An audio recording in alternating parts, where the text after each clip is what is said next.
abimizle öncelikle Doğu Türkistan'da çocukluğu geçirmiş olan Evet. Bir isim. Ondan ötürü çocukluğunuzda Doğu Türkistan'ın bayramı nasıl geçerdi abi? Evet. Ondan biraz bahsederiz. Kendinizi biraz tanıtırsanız. Evet. Ben de her şeyden önce Uygur Televizyonu'na bu programı bize davet ettiği için teşekkür ediyorum.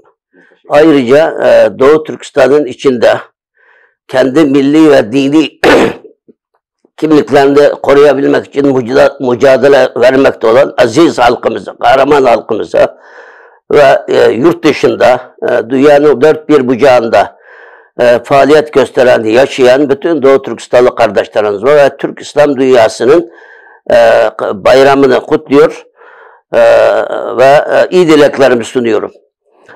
Bugün siz beni tanıtırken birçok teveccüh, bize övücü sözlerle sarf ettiniz. Teşekkür ediyorum. Ancak biz bu davanın bir neferiyiz. Ömrümüz oldukça bu neferde bu davayı elimizin yettiği, aklımızın yettiği, elimizden geldiğince yürütmeye çalışacağız. Bu davanın bir neferiyiz elbette. Biz bu davayı yürütmemiz bizim insani, vicdani ve dini bir vazifemiz olarak kabul ediyoruz.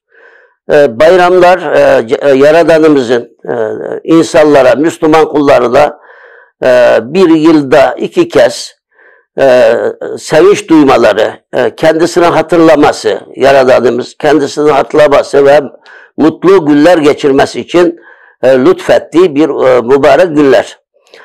Bugün bu günlerde Kurban Bayramı, 2021 yılının Kurban, ikinci dini bayramlarımızda olan Kurban Bayramı'nı kutluyoruz. Doğu Türkistan'da bizim bayram genellikle milli bayramlar için kullanılır. Dini bayram ise Eid, yani Farsçadan gelen işte Eid-i Fitr, Ramazan Bayramı, Eid-i Zuha, Kurban Bayramı, yani zebhetten geliyor, Kurban Bayramı oradan geliyor, zebh etmek, kurban etmektir. Doğu Türkistan'da çok renkli, çok güzel geçer benim çocukluğumda hatırladığım. Benim memleketim Yarkent'te, evimizin yakınında Bedevlet Yakup Han'ın inşa ettiği çok büyük bir camimiz vardı. Ona Moy Şerif Hanıka, yani Moy Şerif, Peygamber Efendimiz'in sakalı şerefinin saklandığı büyük bir cami ve orada o bir mahalleydi zaten etrafta. Hocalar dediğimiz işte büyük irşat, yani dinimizin irşadı için çalışan bir aileden gelen, muhterem aileden gelen, 18. 17. yüzyıldan gelen bir cemaat orada yaşardı. Biz çok renkli geçerdi. Çünkü bu camide Peygamber Efendimiz'in sakalı şerifi vardı. Biz küçükken erkenden bir hafta önce bütün sokaklar, evin içi, bütün her taraf temizlenir.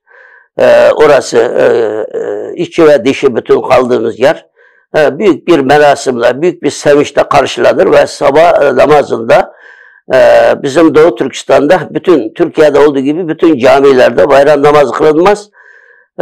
Büyük camilerde kılınır. Yani 1, 2, 3 camide kılınır. Mesela bizim bu Moy Şerif Hanıka Camii dediğimiz camide büyük camilerden biri. Bir de ayrıca Peygamber Efendimiz'in sakalı şerifi var burada. Önemi buradan geliyor. Biz çok küçükken, benim Doğu Türkistan'da işte 7-8 yaşlarındayken, yani 1958'e kadar Doğu Türkistan'da yine bu milli bayramlar, milli kimliklere şimdiki gibi soykırım yoktu. Az çok millet yaşayabiliyordu, yani bu dini ve milli bayramlarını yaşayabiliyordu. Biz geldiğimizde biz erkenden bütün ailemizin, büyüklerimiz başta olmak üzere biz böyle bir grup halinde giderdik camiye. Camiye giderken zaman zaman bekleyip tekbir getirerek giderdik. Yani hemen 7 kere. Efendim? 7 kere tekbir. 7 kere, yani 7 kere işte o bulunduğumuz caminin uzaklığına göre 7 kere orada tekbir getirip giderdik. Ve bu camiye geldikten sonra caminin etrafında böyle çok meydan vardı büyük. 2 tarafında evler var. bu caminin yani aynı zamanda burası bir tesavvufi yani hanıkah dediğimiz hanegah yani tasavvuf ehlinin ibadet niyetine cehar ettiği bir mekanlar da vardı. Yani ben hatırlıyorum küçükken Kargalı, Hoten hatta uzak yakın vilayet ve şehirlerden sırf Peygamber Efendimizin sakalı şerefini görebilmek için, onu ziyaret edip tavaf edebilmek için uzaktan insanlar gelirdi. İşte büyüklerimize sorardık, onlar anlatırdı.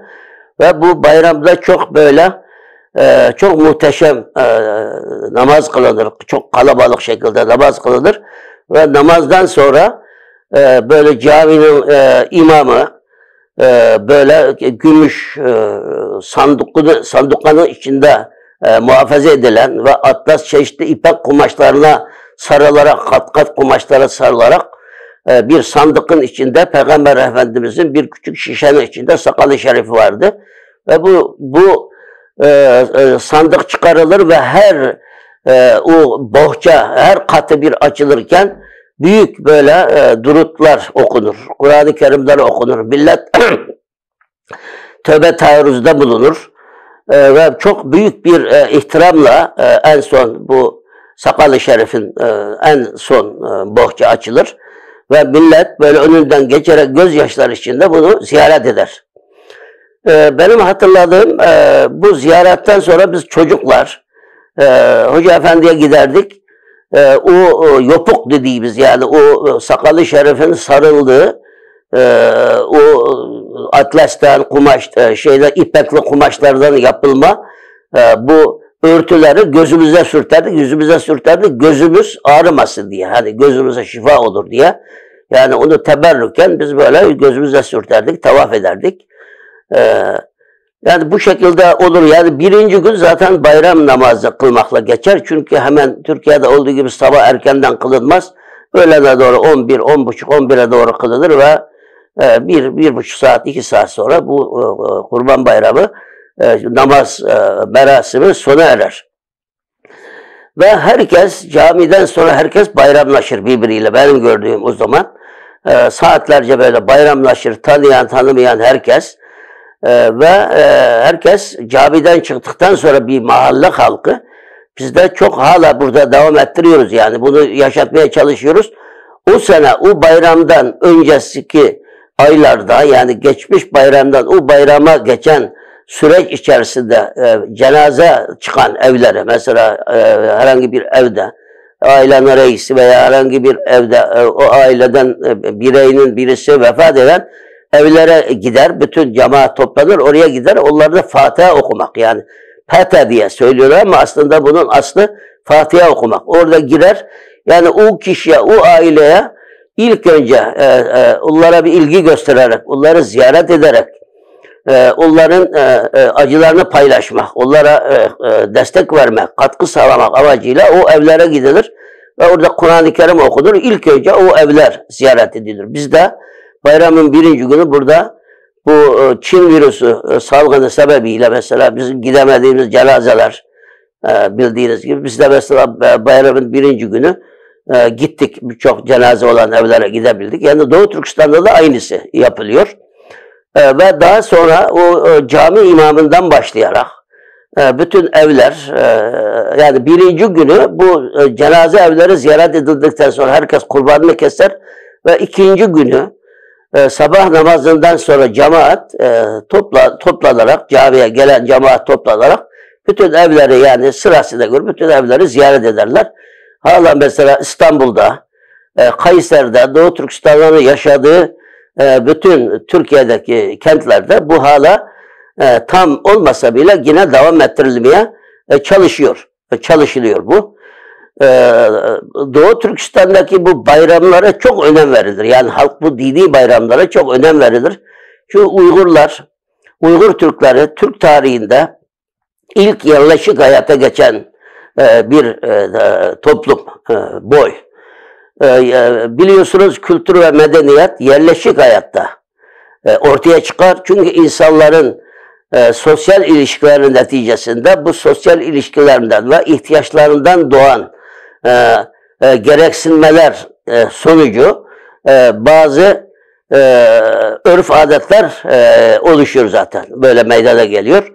Bugün uzak yakındaki akrabalar ikinci ve üçüncü günü devamlı ziyaret eder. Yani ziyaretler böyle devam eder. Ben zaman zaman böyle dördüncü, beşinci günü bazı unuttuğum veya fırsat bulamadığım dostlarıma telefon ettiğim zaman hocalarımıza diyorum ki Uygurlarda bu bayramdan öbür bayrama kadar bayram bitmedi.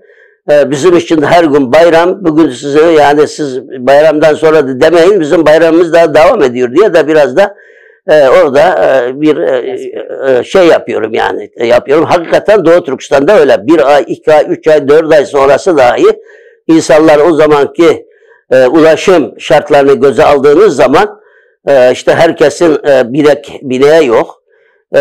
Daha sonra bunlar yakın uzak akrabalara gidip bu bayram ziyaretleri, bayram tebrikleri böyle devam eder Doğu Türkistan'da. Bahsettiğimiz tarihler yaklaşık 1900. Yani 58'e kadar, 49'dan 58'e kadar yaklaşık 8 sene 49'da Çin Doğu Türkistan işgal etti. Orada bir 55'te kukla bir sözde özel bölgesi kuruldu. Fakat Çin bu konularda insanları aldatmada, sahtekarlıkta, yani insanları kandırmada dünyada Çin'in eşi benzeri yok bir yönetim tarzı. Şimdi ilk önce yani diğer emperyalistler, diğer katiller, diğer soykırımcılar insanları birdenbire yok ederek onları işte filmlerde gördüğümüz gibi İkinci Dünya Harbi zamanında Hitler Almanyası'nın diğer işte Yahudiler, oradaki başka pomaklar ve Allah'ın yarattığı insanları böyle ırkı aşağılamak, bu ırkın yok edilmesi gerekir diye bu gayri insani bir tarzda onları yok ettiler.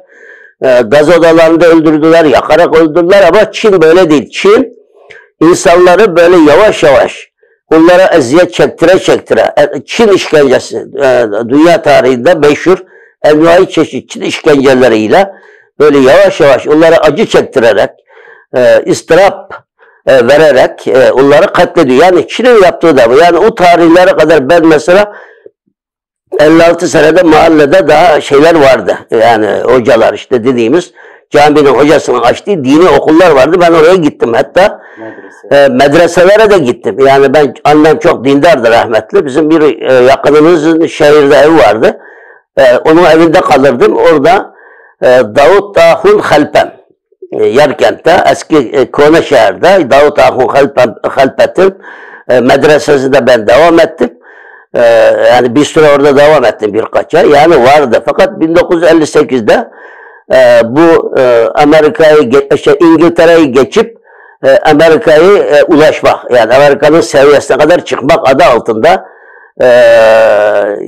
sekrep ilgilileş, yani sıçrayarak ilerlemek diye bir kampanya ortaya attı.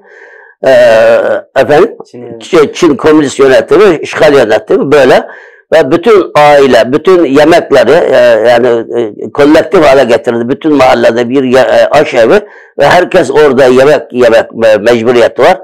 Evinde duman çıkan evlere baskı yaparak evinde ne var ne yok hep el koydular.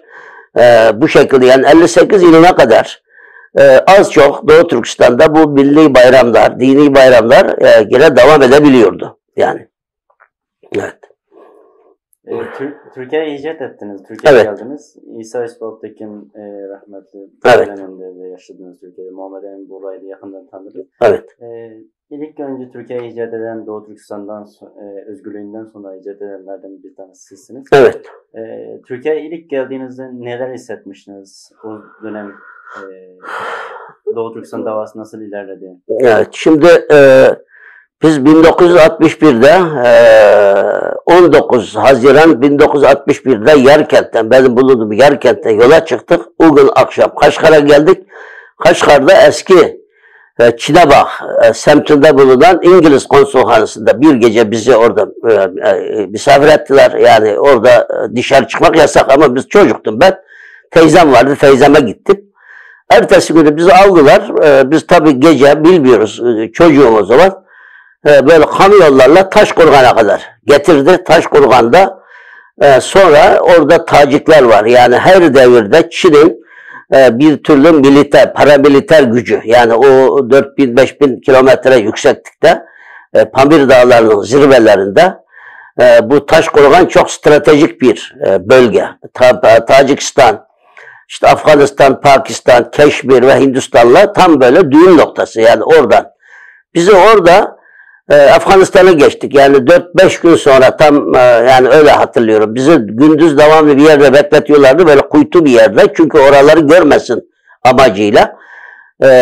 Bizi böyle büyük bir koram diyoruz biz orada, kaya. Kayanın dedi ki o zaman Afganistan'la Çin'in arası, Doğu Türkistan arasındaki sınır daha belirlenmemişti. İşte burası Afganistan dedi. Bizi bırakıp gitti. Biz öyle gece kar yağdı. Ertesi günü bizim büyükler aşağı indik. Dağda yukarıdan. Bir su akan bir nehrin, Amur Nehri bugün Afganistan'la Tacikistan ve Özbekistan, Türkmenistan'ın sınırını oluşturan Afganistan'daki o Pamir Vahan koridorunu geçerek biz oradan yürüyüşe başladık. 350 kilometre uzunluğunda, 13 ile 65 kilometre genişliğinde bir vadi burası. Biz Afganistan'da 4 sene kaldık. Afganistan'a biz geldik. O zaman komünizm belası vardı. Bütün dünyada komünizm adeta bir AIDS hastalığı gibi veya kötü bir şimdiki Çin virüsü gibi millet çok kötü gözle bakıyordu. Yani bir felaket, afet olarak bakıyordu. Biz her ne kadar Müslümansak, Türksek de biz bir komünist ülkenin idaresinde yaşayan insanlar olarak geldiğimiz için, yani bunlar bir casus olabilir, bu ülkeye mahsus gönderilmiş olabilir gibi böyle endişelerden dolayı bir süre bizi böyle iyi gözle bakmadılar yani beklettiler. Orada bir yerde polis, kapıda polis var, bir Bedakşan, yani Feyzabad ilinin başkenti Bedakşan'da o şekilde bekletti. Bizi geri göndermek istediler Afganistan hükümeti. Yani komünist olabileceğinden, bu ülkeye zararlı olabileceği endişesiyle. Ben iyi hatırlıyorum, o zaman o Cavzum diye böyle bir dere, uçurumlarla dolu bir dere. Böyle su, yani yağmur yağmadığı zaman küçük bir dere var. Şehrin tam ortasında geçiyor. Bu derede bu Amur Nehri'nde kadar ulaşıyor oraya su. Orada bütün kadınlar, erkekler filan toplandı. Böyle büyük bir kıyamet oldu orada. Dedi ki bizi dedi geri göndereceğinize dedi şu suya atın, bizi boğarak öldürün. Biz demiş oradan bu kadar gün yol yürüdük, yaklaşık 2-2,5 ay. Evet. Oraya göndereceğinize sizi öldürün burada. İyi hatırlıyorum, yani bir albay rütbesindeydi veya tam bilemiyorum ama yaşlı. Bir 55-60 yaşlarında bir veya general rütbesinde bir Afgan subayı, millet ağlayınca o da ağladı. O da ağladı, böyle yakalarını, düğmelerini falan koparttı. Allah adına defalarca yemin etti. Dedi ki ben burada olduğum müddetçe dedi sizi kimse gönderemeyecek. Siz bizim din kardeşimizsiniz diye. Daha sonra Afganistan'ın çeşitli vilayetlerine dağıldı. Başkent Kabil başta olmak üzere. Biz de Hanabat diye Kunduz vilayetinin bağlı bir şehre geldik. Orada Özbek hemşerilerimiz vardı. Onların yanına yerleştik. Velhasıl kelam oradaki bizim büyüklerimiz, işte bize liderlik yapan o zaman benim kayınpederim Seyyid Abdüvelihan Efendigil Hoca, merhum Mehmet Cantürk hocamız ve diğer büyüklerimiz, İstanbul'da ve Ankara'da yaşayan, Türkiye'de yaşayan liderlerimiz merhum Mehmet Emin Bura ve İsa Yusuf Altekin'le temasa geçiyor ve İsa Yusuf Altekin ve Mehmet Emin Bura beylerin girişimi, devlet nezdindeki girişimiyle biz 1965 yılının 13 Ekim tarihinde İskanlı göçmen olarak 3 uçakla 234 kişi 3 uçakla Asenbo Havaalanı'na getirildi. Yani o zaman biz Türkiye'yi az çok biliyorduk yani. Çocukken babam ümmiydi fakat babam Türkiye'yi anlatırdı bana yani. Ben babamdan gördüm Türkiye sözünü ilk defa babamdan duydum. Tabii Türkiye'ye gidince herkes sanki Türkiye'ye gelince yani o dünyayı bilmeden yani orada hani testinin içine girip şeyinden bakmak diye bir söz var bizde. Jogus'tan bakmak diye. Şimdi dünyayı öyle görüyoruz. Yani diyoruz ki biz Türkiye'ye gittiğimiz zaman Doğu Türkistan'ı Türkiye'de kurtaracağız diye böyle bir şey var. Fakat Türkiye'ye geldik. Bizi Kayseri'ye yerleştirir devlet. Yani bizden sonra 2 sene sonra yine 74 kişi daha çok onlar işte Gulca'dan Afganistan'a gelen bizimle beraber gelen kardeşlerimiz. Yani yaklaşık 300'den fazla aile bize yapılan evlere orada Kayseri'nin işte Koruçayrı diye bir mahalle var. Orada bizi yerleştirdiler. Ve Kayseri halkı bizi aynı Medine'ye göç eden muhacirlere oradaki ensarın nasıl muamele ettiyse biz de o şekilde çok sıcak karşıladılar. Biz otele geldik. Tabii o Afganistan'da büyüklerimizin başında sarıklar var. Milli tekkeler var, doppalar var. Orada bir ardiyacılık yapan yani bir Mehmet amca vardı, Allah rahmet etsin. O dedi ki bak dedi burada dedi göçmenlere dışarıdan gelenlere pek şey yapmazlar dedi. Siz dedi çok dindarmışsınız. Ben sizi dedi bir gün bir camiye götüreyim. Yani orada millet görsün sizi diye bizi topladı. Kayseri'de Cami-i Kebir yani büyük camiye, şehrin merkezinde büyük camiye gittik. O zaman orası harabe yani caminin etrafındaki evler istimlak edilmiş. Oraya düzenleme vardı. Ben öyle hatırlıyorum 65 senesinde. Camiden çıkan herkes bize böyle hacıdan gelen hacılara ilgi gösterdikleri böyle uzaktan gelen kardeşlerini kucakladıkları gibi millet bizi böyle karşıladı. Daha sonra ev bizi evlerine davet etti. Ramazan aylarında ve diğer günlerde. Yani Kayseri halkının bu misafirperverliğine ve candan bu dostluğun ilgisini her zaman minnetle, şükranla anıyorum. Bizi ağırlayan, bize bu ilgiyi gösteren bütün geçmiş büyüklerimize de Allah'tan rahmet diliyorum. Biz Türkiye'ye geldikten sonra biz ıskallı göçmen olarak geldik. Yani devlet tarafından ev ve sermaye para verilerek biz Kayseri'ye yerleştirildik. Daha sonra Kayseri'nin vali yardımcısı vardı. Osman Gümrükçioğlu adında, Allah rahmet etsin. Bu kişi 3 Mayıs 1944 Türkçülük olaylarında tutuklanan merhum Asbastan Türkeş'te ve diğer Türkçülerle birlikte tutuklanan kişilerden biriydi. Vali yardımcısıydı. Bu kişi bizim her gün ona gidiyorduk. Büyükler bizleri işe yerleştirdi yani devlet. Yani devlet bize olağanüstü derecede yani milletin gösterdiği ilgiyi aynı şekilde devletimiz de gösterdi. Fakat bir ortada bir ortak bir şey kurarak o sermayeyle bir iş yapma, ortak iş yapma yani kabiliyetimiz olmadı yani o gerçekleşmedi ama herkes Kayseri'de yani 4 sene, 5 sene yaklaşık 5 sene süren Afganistan'dan yani biz orada daha nereye yerleşeceğimiz belli değil. Yani Afganistan bizim vatandaş, elimizde hiçbir şey yok çünkü bizim ya pasaport falan vermediler. Daha sonra Birleşmiş Milletler bizi mülteci olarak kabul etti. Mülteci Afganistan'ın düzenlediği mülteci pasaportu ile geldik. Yani diyeceğim şu, biz 1961'de geldik ama Türkiye'ye gelene kadar bizim göçümüz, sıkıntımız devam etti. Yani biz Türkiye'ye geldikten sonra bu sıkıntımız sona erdi. İkinci vatanımız Türkiye'ye kavuştuk.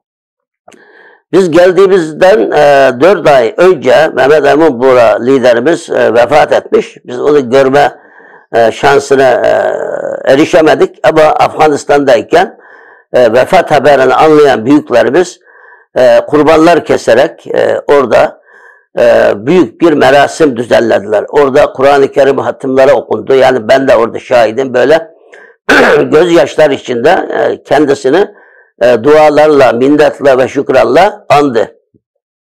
Biz geldikten bir ay sonra liderimiz merhum İsa Yusuf Altekin Bey ve Polat Turfani, Semih Canbay diye bir büyüğümüz vardı. Onlar ve Abdülveli Can gibi İstanbul'da daha önceden gelip yerleşen Uygur ve Kazak kardeşlerimiz bizi ziyarete geldi.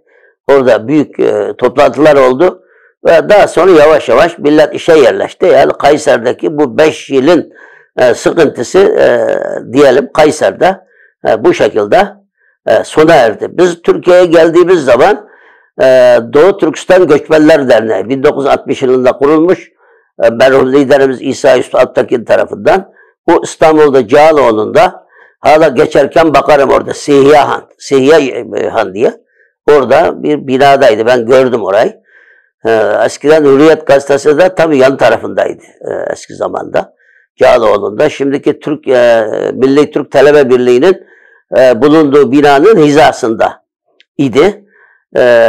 Daha sonra bizi İstanbul'a davet ettiler. Biz geldikten sonra liderimiz merhum İsa Yusuf Alptekin Bey, o zaman medya bu şekilde etkin değil. Yani yani bütün dünyada öyle. Yani bu iletişim kanalları o zaman zayıf. Bize dedi ki Doğu Türkistan'ı pek yani aydınlardan başka avam pek bilmiyordu. Biz Doğu Türkistan'da geldik dediğimiz zaman işte Bulgaristan'ın yakını mı, Suriye'nin yakını mı böyle soruyorlardı yani bize. Çünkü ilk defa Doğu Türkistan'dan gelenler yani biz orada pek bilmiyordu. Doğu Türkistan'la, çünkü orada Türkiye demek yasak, Türk demek suç. Uzun süre gidiş gelişler irtibat olmadığı için tabii arada unutulmuş yani bu şey. Bize dediler ki biz kendimizde Doğu Türkistan meselesini tanıtmak için bir folklor ekibi kuralım. Biz bu folklor ekibi vasıtasıyla Türkiye'de çeşitli vilayetlerle gidip orada bizim kendi folklorumuzu, sanatımızı tanıtalım ve milletin bu araçla, bu tür çalışmalarla milleti Doğu Türkistan meselesini anlatalım diye. Yani o şekilde bir faaliyetler oldu Kayseri'de. Yani biz Kayseri'ye geldiğimiz zaman en kalabalık topluluk Kayseri'deydi, Uygurlar bir mahallede. Yani yurt dışından, Arabistan'dan ve başka ülkelerden gelen hemşerilerimiz özellikle Kayseri'ye gelir, bizi ziyaret eder. Çünkü 1949'dan yaklaşık yani 65 ise 16-17 sene sonra ilk defa biz Doğu Türkistan'dan geldik Türkiye'ye. Yani ondan önce kimsenin gelmesi mümkün değil.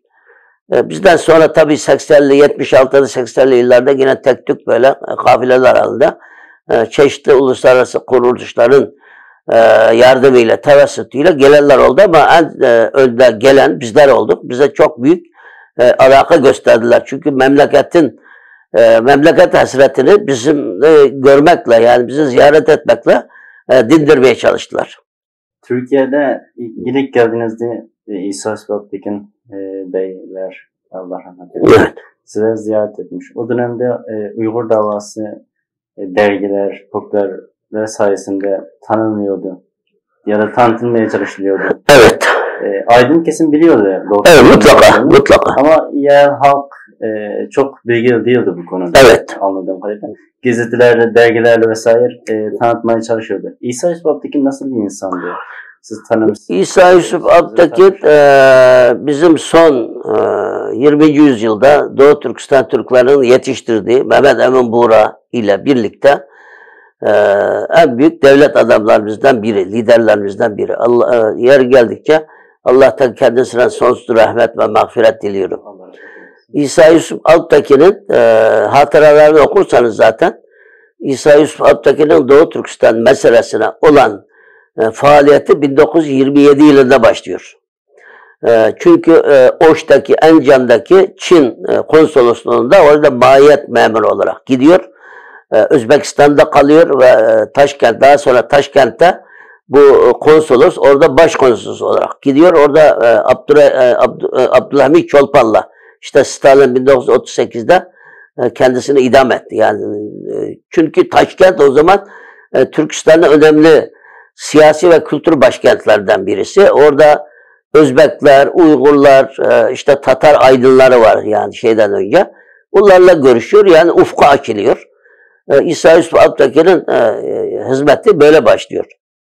Daha sonra Çin'de, Çin parlamentosunda Doğu Türkistan'ı temsil ediyor orada milletvekili olarak ve İsa Yusuf Alptekin'in en büyük özelliklerinden biri gittiği yerlerde Doğu Türkistanlıları bulup onlarla görüşmek. Yani onlarla temas kurmak. Mesela 39'da bir dünya seyahatine çıktığı zaman Mehmet Emin Buğra o zaman Afganistan'ın başkenti Kabil'de. Şorbazar, ben gördüm orayı. Eski bir yerleşim yeri, eski evler vardı. Şorbazar, yani tuzlu pazar demek. Şor tuzlu tuz demek.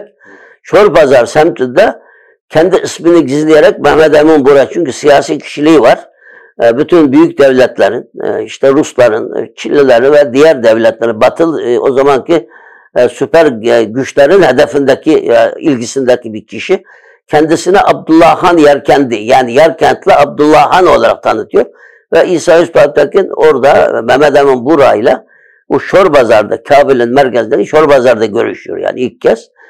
Ve Çin'e gittiği zaman da oradaki, yani Çin'in çeşitli şehirlerinde işte ticaret, öğrenim ve diğer amaçlarla gelip orada yerleşen Uygurları, yani Doğu Türkistanlılarla orada temas kuruyor ve onlara çeşitli dernekler, işte platformlar etrafında onları topluyor ve onlarla sürekli temas kuruyor. Onlarla ilişkileriniz devamlı sıcak tutuyor. Bu çok önemli bir şey. Siz yurt dışında böyle bir kendi kimliğinizi aynı dili konuşan, aynı düşünceye sahip olan insanlar, bir varlık, kolektif olarak bir varlık gösteremezseniz zaten orada yok olmaya, yani mahkumsunuz. Aynı bugün Suudi Arabistan'da işte dernek kurmak, sosyal faaliyetler yasak olunca şimdi Arabistan'da pek Doğu Türkistanlılar kalmadı. En kalabalık Doğu Türkistanlıların bulunduğu yer oraydı. İsa Yusuf Alptekin'in en büyük, Mehmet Emin Buğra ve İsa Yusuf Alptekin'in en büyük faaliyetlerinden birisi bugün 1949'da Çinli komünistler Doğu Türkistan'ı işgalden önce, birkaç hafta önce büyük böyle şeylerden sonra, çalışmalardan sonra Keneşerek, o zamanki devlet adamları, işte Osman Batur da bunun içinde, Doktor Mesut Sevri Bey de bunun içinde, İsa Yusuf Alptekin ve diğer o zamanki Doğu Türkistan aydınları uzun uzun görüşüyorlar, istişare yapıyorlar. Diyor ki şimdi biz bu Çin komünistlerine karşı silahlı bir direnişe kalkışırsak büyük katliamlar olur, millet ölür. Yani büyük katliamlar olur. Şeyle geliyor, fikri birleşiyorlar. Osman Batur ise ben diyor buradan gitmeyeceğim. Burada savaşarak öleceğim diyor ve şehadet mertebesine eriyor. Ve bunlar vatan için vatandan ayrılma şiarıyla o kışın soğuk, yani biz 10. ayda kar yağıyordu. Biz geldiğimizde Haziran ayında. Bunlar Aralık ayında geliyor o dağlarda. Çok ölen var. 1850 kişi işte şeye geliyor. Ve Türkiye'ye geldikten sonra Türkiye'de yurt dışındaki Doğu Türkistan Milli Hareketi'ni Türkiye'de başlatıyor ve bunun bayraktarlığını yapıyor. Mehmet Emin Buğra Bey vefat ettikten sonra İsa Yusuf Alptekin Bey bunu vefatına kadar burada sürdürdü. İşte Doğu Türkistan Vakfı, rahmetli İsa Yusuf Alptekin liderimizin kurduğu bir kurum. Doğu Türkistan Göçmenler Derneği yine İsa Yusuf Alptekin'in kurduğu kurum. Yani onların eseri bunlar. Şimdi birçok dernekler, vakıflar kuruldu. Birçok binlerce kişi Türkiye'ye gelip yerleşti. Fakat bunların dahi, yani bizim yerleşmemiz bunların sayesinde, bu liderlerimizin sayesinde her zaman minnet ve şükranla karşılıyoruz. Allah rahmet etsin. Yani daha sonraki gelenler, çünkü Türkiye'de Doğu Türkistan'ı pek bilmiyordu. Şimdi biliyor. Şimdi herkes Doğu Türkistan'ı biliyor. Gündeme geldi. Orada soykırım var şimdi. Yani ister istemez bir yerde bir olay olunca, yani derler ya, komşumda yangın olunca işte yangın bana gelmesin diye millet ona bir ilgi duyar. Alakazade olur. Yani bu şekilde yani onların bugün işte dünya genelinde, Batı'da özellikle faaliyet gösteren Dünya Uygur Kurultayı'nın esas temeli 1955'te yine merhum İsa Yusuf Alptekin ve merhum liderimiz Mehmet Emin Buğra'nın 55 yılının Eylül ayında Suudi Arabistan'ın Taif kentinde bir hafta süren 1. Doğu Türkistan Milli Kurultayı'nın nüvesi oralara dayanıyor. Yani 55 yılına dayanıyor. Daha sonra 92 yılında İstanbul'da merhum Doğu Türkistan Vakfı'nı işte ihya eden ve 25 sene genel başkanlığını yürüten ve tarihte unutulmaz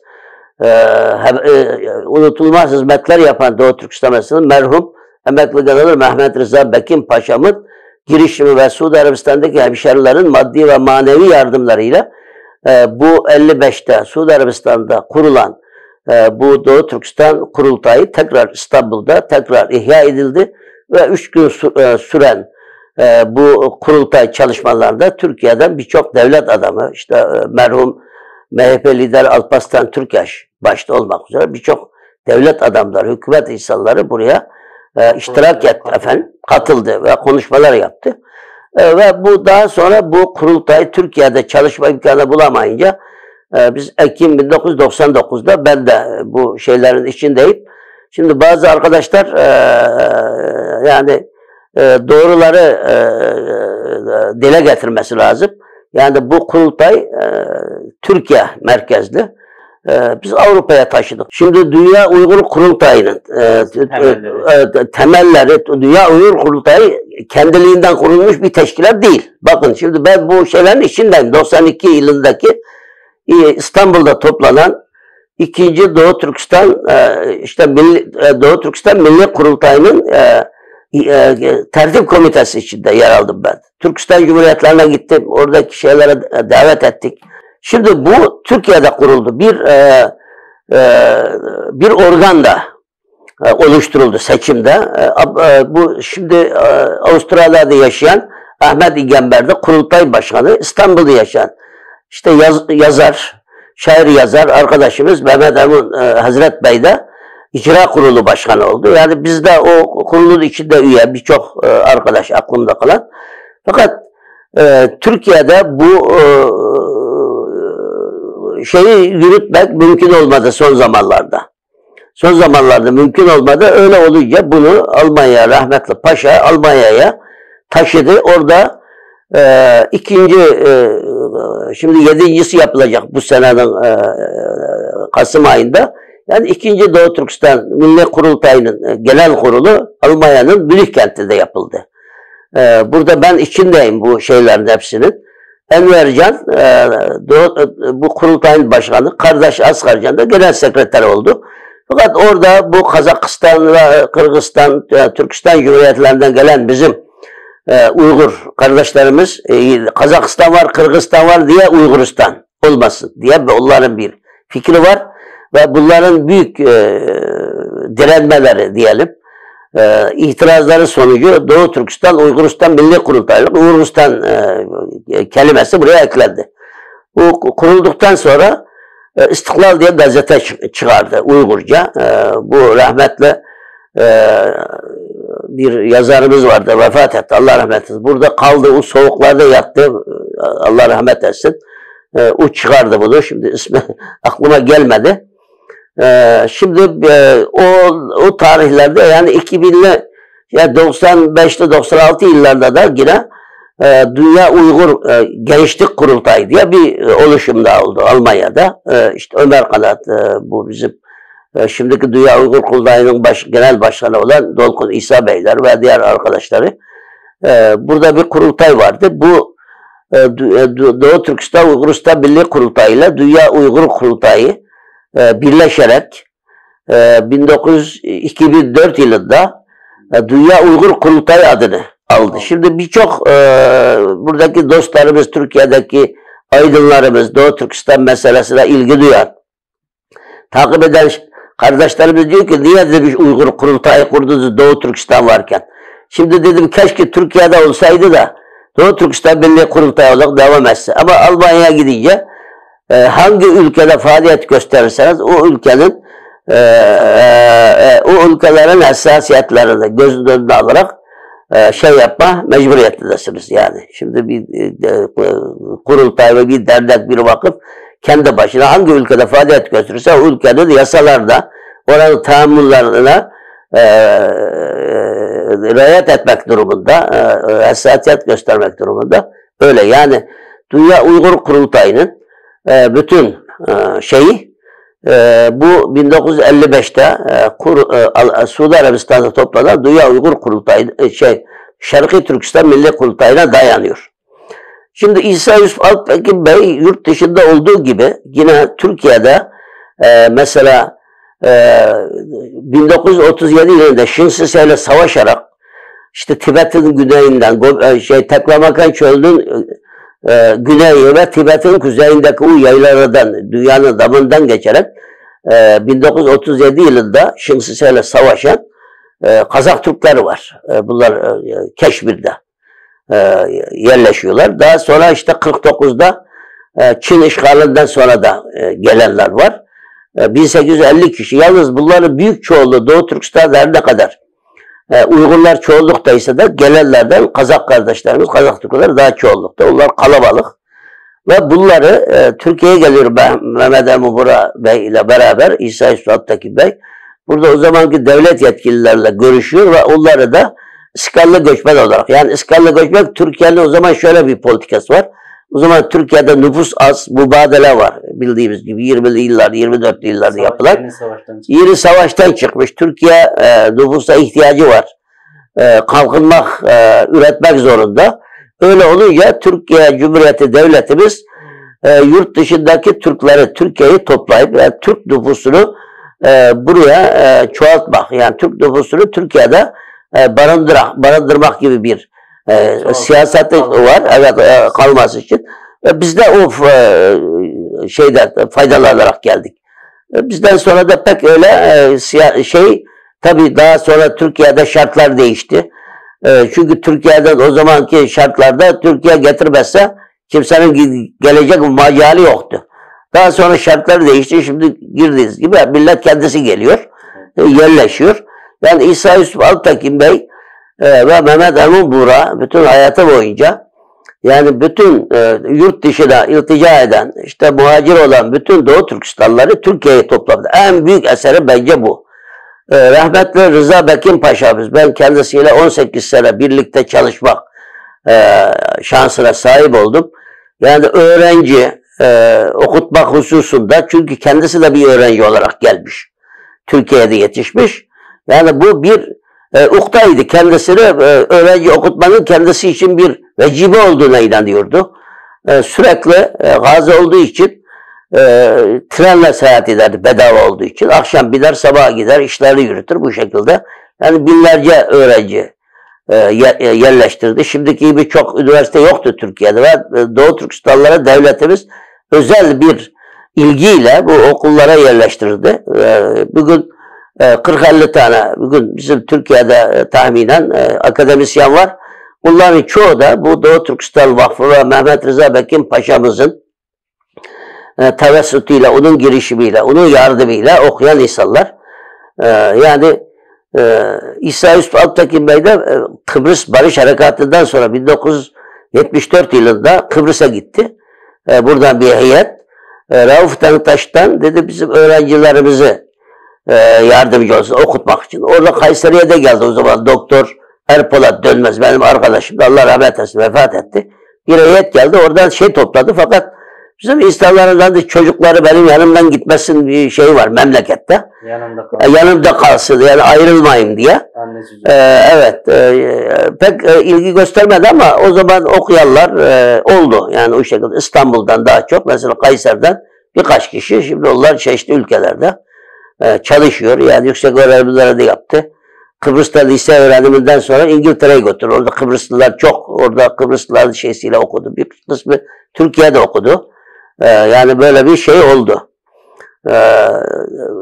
Mehmet Emin Bura bu İsa Yusuf Alptekin'le birlikte bu mücadelelerin içindeyken daha çok siyasi mücadelesiyle öne çıktı. Yazan, kendisi zaten tarihçi, aynı zamanda din adamı.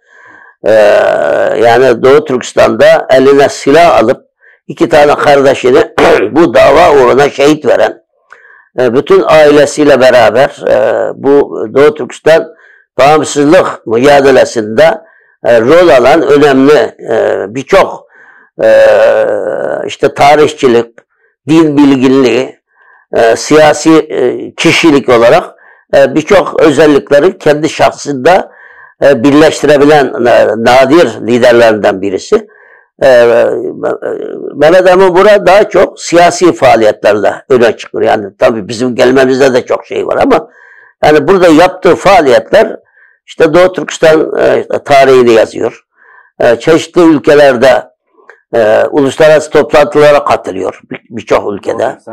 Temsil ediyor. Orada Doğu Türkistan'daki derdini İsa Yusuf Alttaki'yle birlikte dile getiriyor. Yani faaliyetleri bu yönde daha belirgin, daha öne çıkıyor yani. Doğu Türkistan işgal altında olsa bile Muhammed Emin Bora, İsa Yusuf Alttaki'ler Doğu Türkistan'ı temsil edebiliyordu devlet statüsünde. Elbette. Çünkü şimdi orada Doğu Türkistan'da 1946'da 12 bitim diye adlandırdığımız 12 maddelik Çinlilerle ilk defa yapılan bir anlaşma var. 12 bitim olarak anılıyor. Bu anlaşmadan sonra işte tabii bu uzun hikaye, onun geçmişi niye böyle oldu, şimdi bu uzun sürecek bunu anlamamız başka bir programda. Şimdi burada Çinlilerle ilk kez Doğu Türkistan tarihinde ilk kez Çinlilerle ortak bir hükümet kuruyor. Yani Çinliler eskiden Uygurları, Kazakları, Doğu Türkistan Türklerdi. Kendileriyle eşit insanlar olarak görmüyordu. Yani biz idare edeceğiz, bunlar idare edilen halk diye biliyordu. Fakat bu anlaşmayla Doğu Türkistan'da eyalet hükümet kuruldu. Ülkelik hükümet adıyla. 25 tane eyalet hükümeti üyesi var. Bunun 15 tanesi Uygur, Kazak, 10 tanesi Çinli. Bu hükümetin başkanı Türkiye'de tıp öğrenimi görüp 1914'te Doğu Türkistan'a dönen Doktor Mesut Sabri Baykuz'u işte yardımcısı Mehmet Emin Bura, eyalet hükümet başkan yardımcısı, aynı zamanda Bayındırlık Bakanı.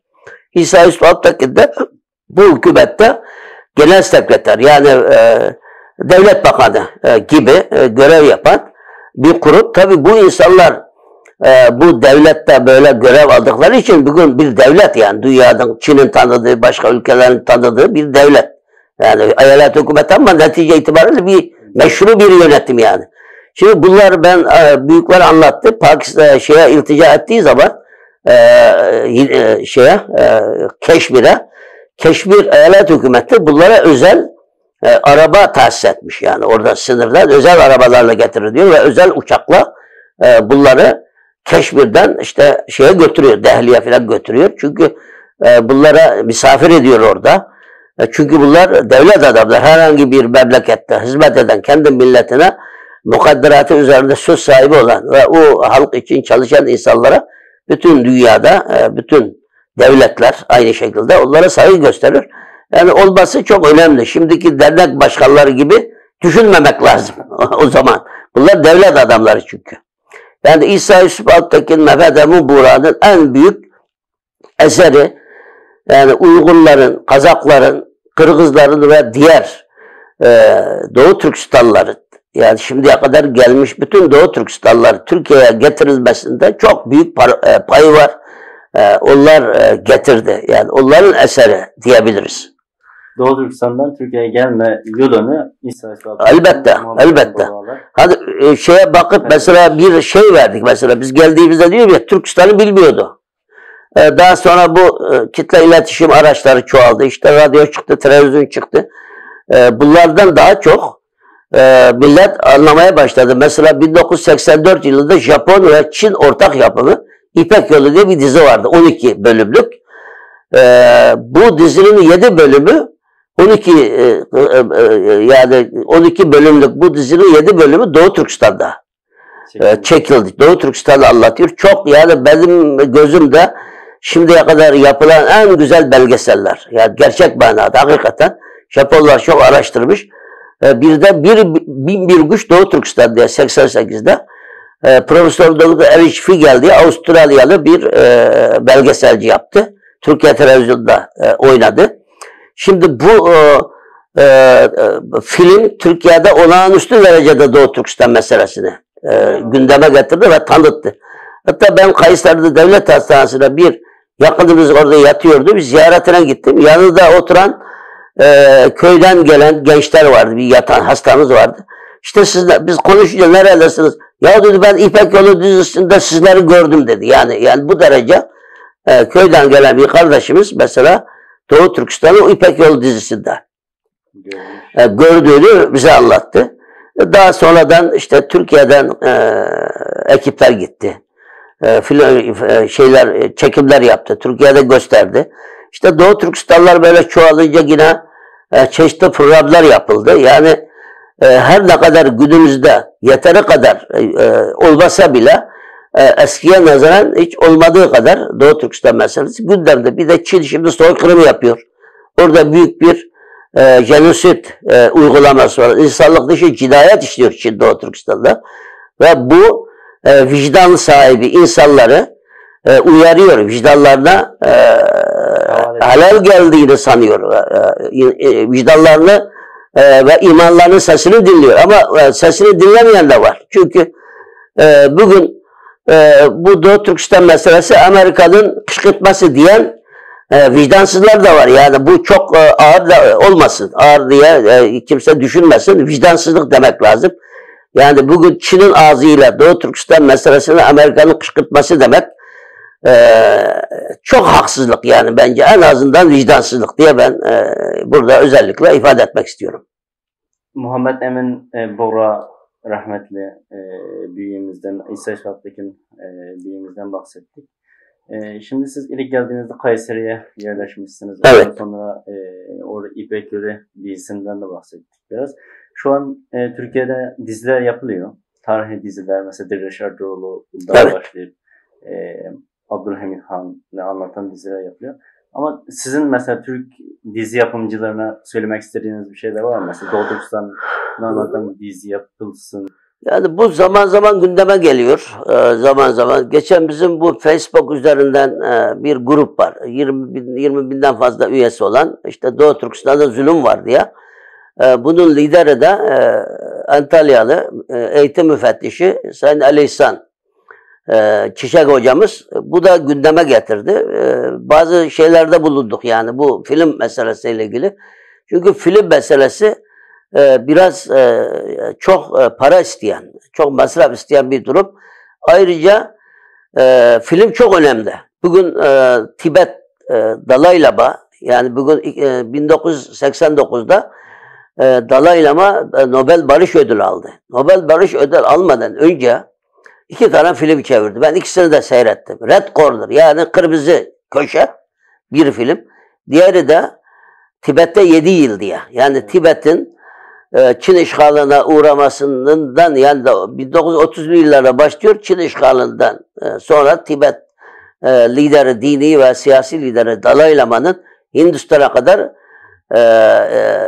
gitmesine, orada sığınmasına konu eden bir film. Bu olağanüstü Tibet meselesini dünyada gündeme getirdi. Hatta birçok Hollywood'un ünlü sanat oyuncuları bu film sayesinde Budist oldular. Budizm dinini de kabul etti.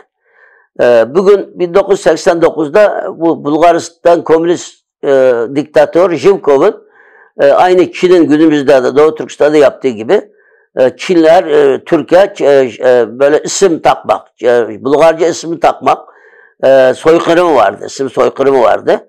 Kabul etmeyenlere işte aynı Çin'in yaptığı gibi yapıyordu. O zulmediyordu onları. Hapishanelere atıyordu. Lagirlere atıyordu. İşte toplama kamplarda. Fakat o zaman bir film, dizi yapıldı. Şimdi aklımda değil dizinin adı. Bulgaristan hükümeti bu birkaç bölüm oynayınca Türkiye'den taviz vermek zorunda kaldı. Bu filmi göstermeyin, biz şunları yapalım diye. Çünkü film çok önemli. Türkiye'de de yapılması lazım. Bugün Süleyman Çobanoğlu'nun Savaşçı diye dizisi var biliyorsunuz. Yani Süleyman Çobanoğlu'nu ben 90'lı yıllarda, 95'li yıllarda tanıyorum. Rahmetli Berat amcayla, Berat Hacım'la çok program yaptık. O zamandan tanıyorum. O yapıyor. O bazı çalgı, işte filmde kullanılacak bazı enstrümanları, bazı objeleri ben tamir ettim yani başka arkadaşların da şeysiyle. Güzel o ses getirdi yani Doğu Türkistan meselesine. Biz de ziyaretine gittik, teşekkür ettik. Yani şimdi aslında böyle imkanı olan olursa, aslında bir film yapılırsa çok iyi olur. Yani Doğu Türkistan davası biz 20 yıl, 10 yıl böyle mücadele edeceğimize bir tane film yapılsa çok daha çok daha etkili olur. Daha çok dünyaya tanınır diye düşünüyorum. Aslında işte Türkiye'de son zamanlarda işte Celalettin Harzemşah, işte Kurtuluş Osman, Ertuğrul Gazi, bunlar meydana çok güzel gelişmeler. Yani insanlar kendi geçmişini, kendi dedelerini, ecdadını öğrenmesi çok güzel. Bizde mesela İsa Yusuf Alptekin, Osman Batur, Abdülkerim Satuk Burhan, Mehmet Emin Buğra zamanımızda mesela gibi bizim liderlerimiz, Osman Batur gibi kahramanlarımız, Gani Batur, bu kahramanlarımız için de aslında film yapılması lazım. Yani bu bizim minnet borcu bu insanlara karşı. Şimdi yeri gelmişken, şimdi Mehmet Emin Buğra 1937'de bu Tungan dediğimiz Çinli Müslümanlar Çin hükümetiyle birlikte olup Hotan'ı istila ettiler. İstila ettiği zaman Mehmet Emin Buğra burada Arabistan'da vefat etti. Kasım Damolla diye en yakın çok güvendiği bir talebesi, yani orada halpet diyoruz, halifesi, halife demek. Hem Hotan geçici hükümetinin de hazine bakanı, hazine naziri kendisi. Ben çok beraber oldum, beraber kaldık. Allah rahmet etsin. Bu bir şey anlattı. Geçen de bir arkadaş bu Doğu Türkistan siyasi tarihi hakkında bir şeyler yazmıştı. Ona da söyledim de. Ben de yazacağım bunu. Şimdi Kasım Damolla anlattı. Biz diyor Doğu Türk Hotan'dan ayrıldıktan sonra Pakistan'a gelmişler bunlar. Bu Pakistan'da gayri alaka, yani ilgisi olmayan, ilişkisi olmayan gayri alaka dediğimiz kabilelerin yani özellik olarak yaşadığı bölge. Yani hükümetin orada herhangi bir etkisinin olmadığı, kendi başına yaşayan dağda bölgeler var diyor. Oralara gittik diyor, biz diyor atlarla diyor para getirdik, altın işte gümüş getirdik diyor. Biz tekrar Doğu Türkistan'a tekrar gidip orada silahlı mücadele başlatmak amacıyla diyor, orada çok silah satın aldık diyor onlara. Parayı verdik, silah satın aldık ve onlara Kur'an-ı Kerim'e el bastırarak, yazılı belge vererek diyor, o kabile reislerine diyor, onlara emanet ettik diyor. Biz bak bunları siz saklayın, şu da parası, biz tekrar geleceğiz, bu silahlarla askerlerimizi silahlandıracağız ve Doğu Türkistan'ı istiladan, Çin istilasından kurtaracağız diye. Fakat tabii şartlar daha sonra bunların tekrar yapılmasına şey vermiyor. Yani Mehmet Emin Buğra Doğu Türkistan'dan ayrıldıktan sonra da bu istiklal fikrinden, mücadeleden asla vazgeçmiyor. Yani bunun çok önemli bir anekdot. Keşke o zaman o daha fazla bilgileri kayda geçirseydik keşke. Şimdi vefat etti. Allah rahmet etsin. Yani şimdi Mehmet Emin Buğra olsun, İsa Yusuf Alptekin Bey olsun, işte rahmetli Paşa vefatına kadar olsun ve diğer Doğu Türkistan'a hizmet eden liderlerimiz, büyüklerimiz, zaten onların bu güçlü imanı olmasa Doğu Türkistan meselesi bu hale gelmezdi. Yani onların vefatına kadar bu davayı savundular. Bir gün bu Doğu Türkistan'ın meşhur yazan, Ana Yurt romanını yazan Zuhruddin Sabiri diye yazar var biliyorsunuz. Allah rahmet eylesin, vefat etti. Zuhruddin Sabir Paşa'ya mektup yazmış. Onun bir oğlu vardı, Şöhret, Zuhruddin diye. Demiş ki mektupta, ben okudum mektubu. Demiş ki ben bu oğlumu size emanet ediyorum. Bu oğlumun siz yetiştirin. Benim tek oğlum. Paşa çok vefakar insandı. Bak bu mektup, bu yakalandı Avrupa'ya gideceğim diye. Bir yerde yakalandı, Türkiye'ye geri getirildi. Burada normalde bunu memlekete iade etmesi lazım. Geri göndermesi lazım. Paşa dedi bir mektup yazın, gitti bizi gönderdi.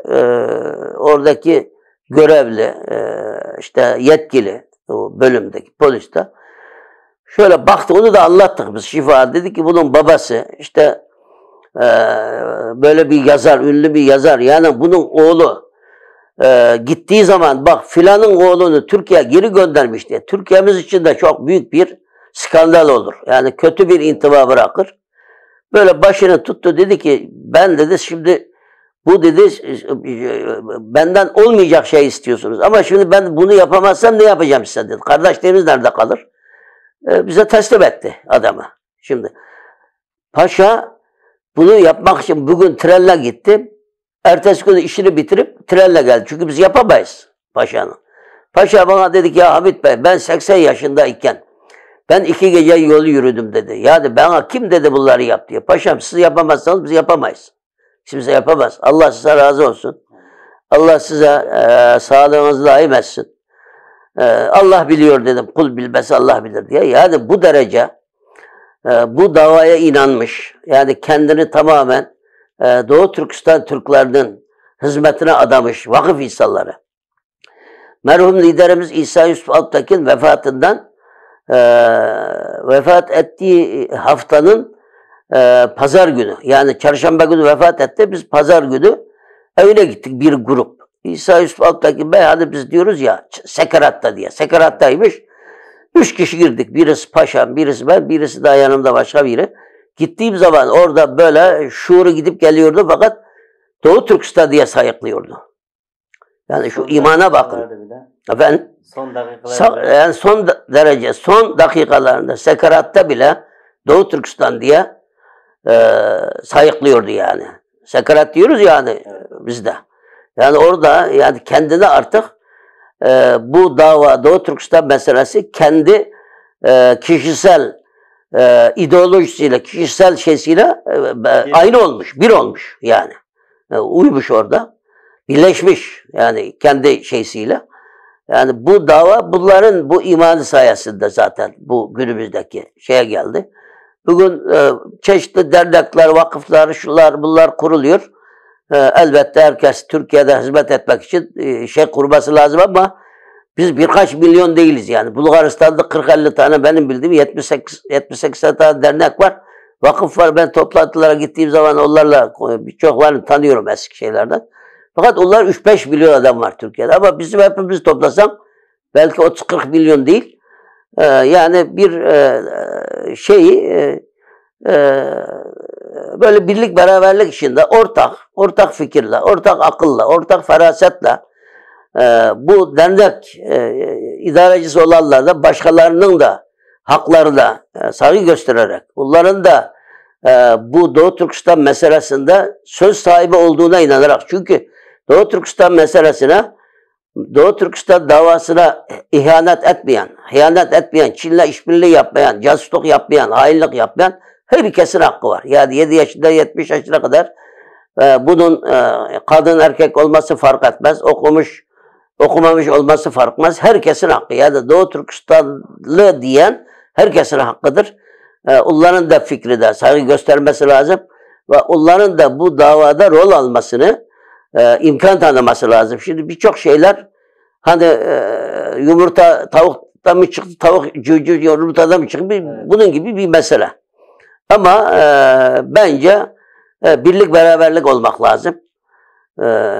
Şimdi bazen de çok zor durumları da kalıyoruz. Belki siz de okulda görüyorsunuz. Bir sürü şey var. Bir ortak şeyimiz yok. Bir strateji yok. Ortak bir akıl, ortak bir noktamız var. Efendim? Bizi birleştirebilen bir ortak fikir. Fikir evet. Ortak, herkesin kabul ettiği.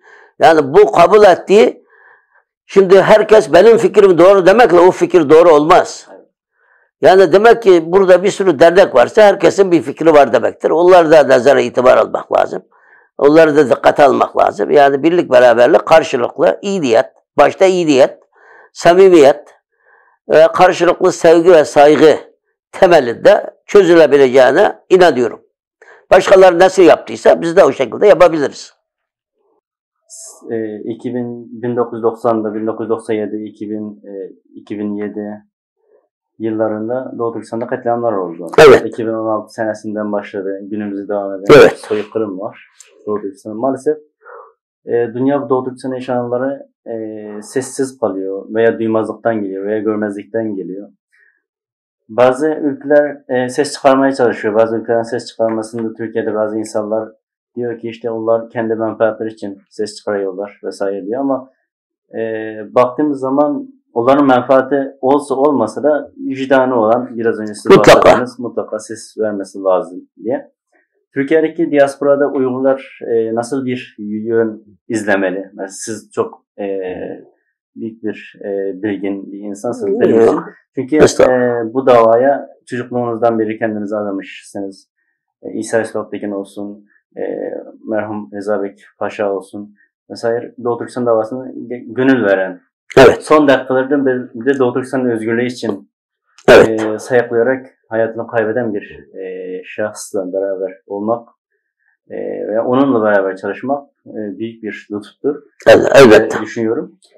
Sizler neler tavsiye edersiniz bugünkü Doğu Türkistan davasını savunan veya anlatan insanlara veya Türk akademisyenlere neler söylemek isterseniz? Şimdi Doğu Türkistan davası Kıbrıs, işte Karabağ, son zamanlarda işte İslam dünyasında hani biz aynı zamanda Türk'üz ama Müslümanız. Yani bizim inancımıza göre, bizim dinimizden olan, bizimle aynı değerlere, aynı peygambere inanan, aynı Allah'a, Kur'an'a inanan kişiler Allah bizi kardeş olarak ilan etmiş, kardeş yaratmıştır. Elbette bu Kur'an'ın emrine uymak bizim boynumuzun borcu. Şimdi bu davalar nasıl ki Filistin meselesi, işte Gazze meselesi, Kıbrıs meselesi, Kırım meselesi ve diğer mazlum coğrafyaların meselesi, Türk milletinin meselesi ise Doğu Türkistan meselesi de Türkiye'nin bir milli meselesi olarak bunu görmek lazım. Bunu bu şekilde anlatmak lazım. Şimdi size bunu güzel söylediniz. Şimdi Mehmet Emin Buğra 1960'ta 27 Mayıs ihtilali oldu. Askerler idara el koydu. Daha sonra da işte eskiden yoktu. Senato diye yani ikiye bölüyordu batıdaki gibi. Türkiye'de de ben hatırlıyorum bunu. 12 Eylül 1980'e kadar Senato vardı. Senato, Anayasa Gereği. Senato ve Türkiye Millet Meclisi. Bak ikisi de parlamento, kanunlar. Büyük Millet Meclisi'ne gelir. Alt kanat yani. Ondan sonra görüşüldükten sonra Senato'ya gider. Senato'nun onu reddetme şeyi yok. Yani orası bir danışma.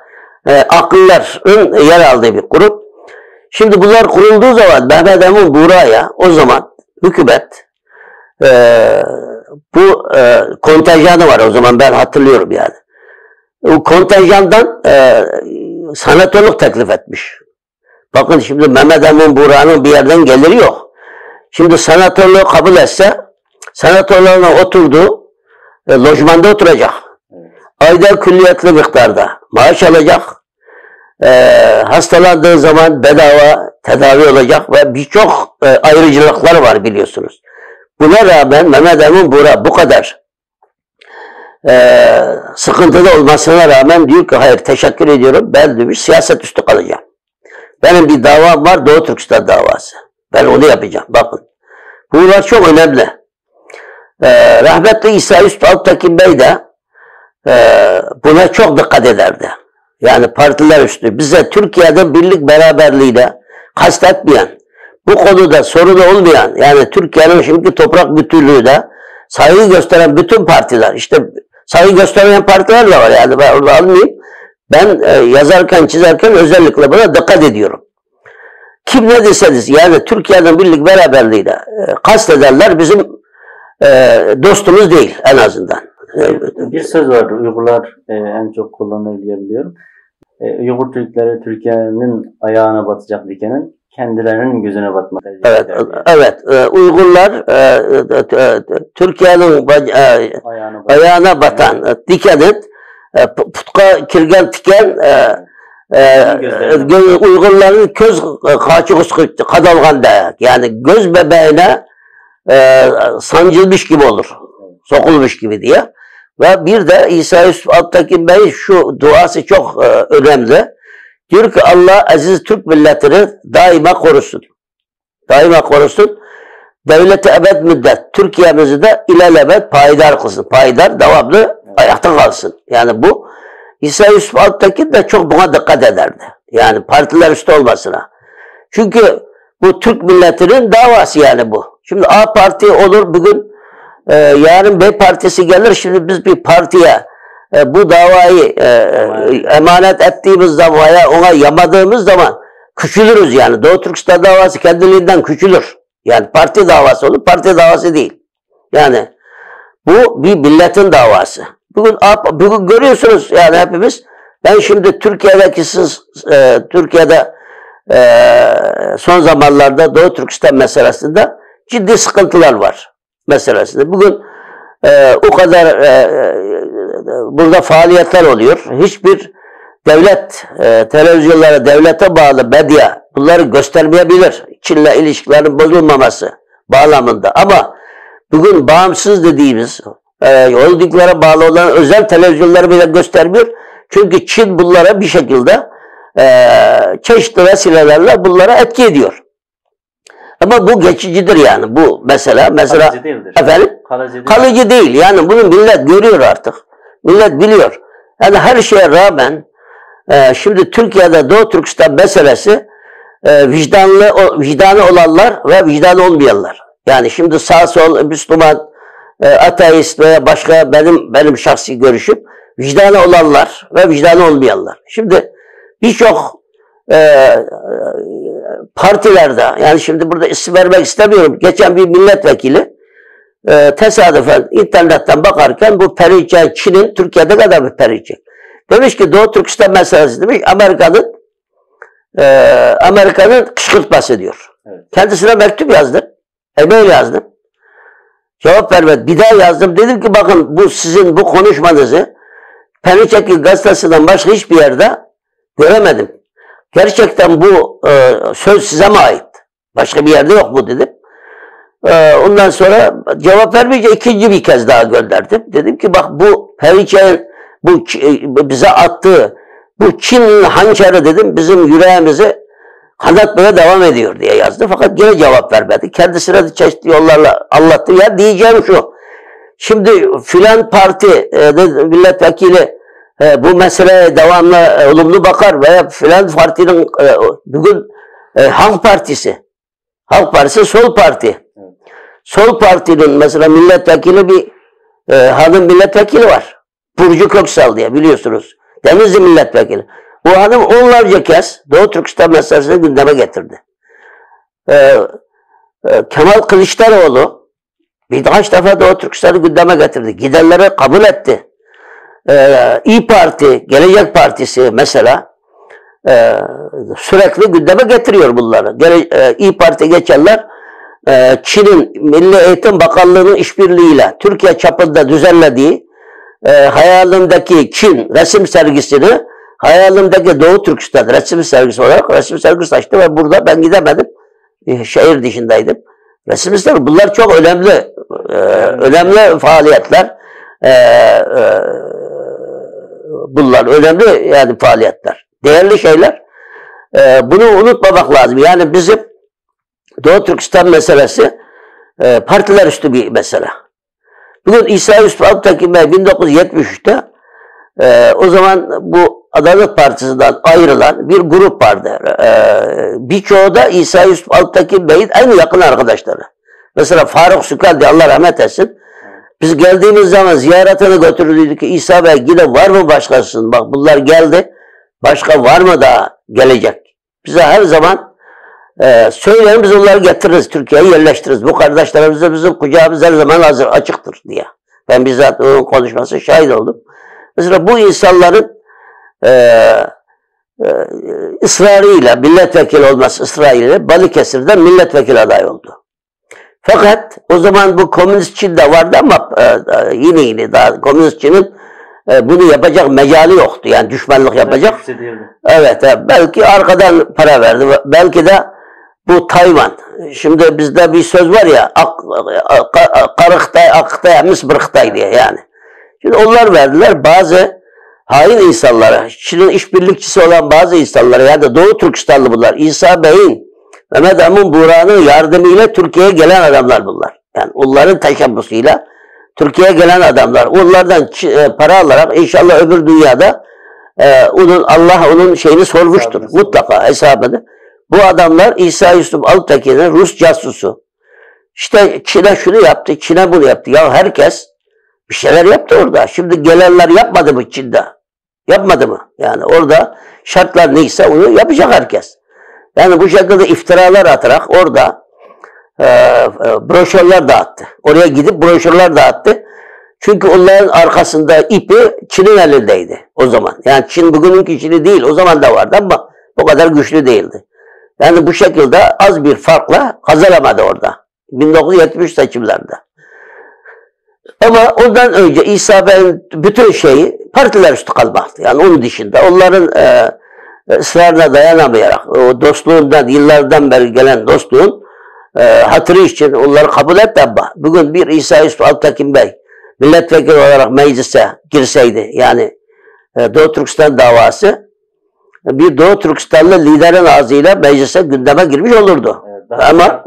Daha farklı olurdu. Ama şimdi yine mecliste konuşan devamlı gündeme getirenler var. Burada hepsine minnet ve şükranlarımı sunuyorum. Konuşan milletvekili. Bütün partilerde var.